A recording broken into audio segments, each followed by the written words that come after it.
motivated to try to increase the rate and quality of innovations we see in society, innovations that can improve our standard of living.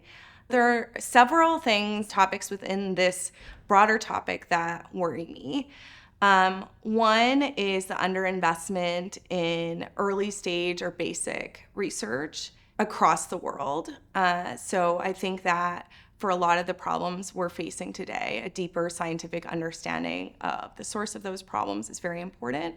But because these investments pay off over a long period of time, and maybe we don't see the return to these investments for years, and we feel a lot of pressure to solve problems immediately, it can be kind of relatively easy to underinvest in these types of research. And I think that's really important.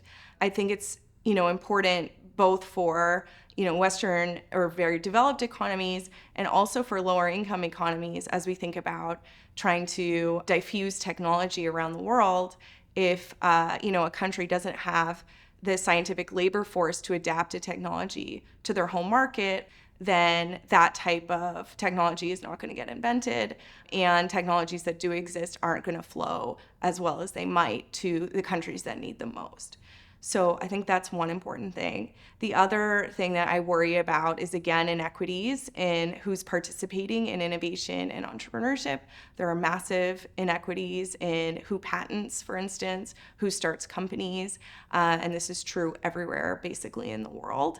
And as a result of those inequities, first, there are questions around people being able to pursue things they want to pursue. But also, I think we're not getting the types of innovation and companies that many people might want because founders and inventors don't necessarily reflect many people in society. So that's another thing that worries me.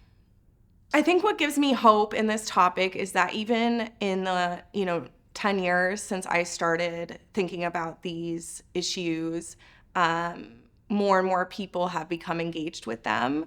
So we've seen like a big growth in, for instance, researchers who are interested in R&D in middle and low income countries, which, I didn't really see much of when I came out of my PhD. So that's very encouraging. There's an increasing push to understand, again, inequities even in higher income countries. For instance, like this year, the Nobel Prize in Economics went to Claudia Goldin, who studies gender gaps. And that is just like a sign of how important society in general is beginning to think these topics are. So that's very encouraging.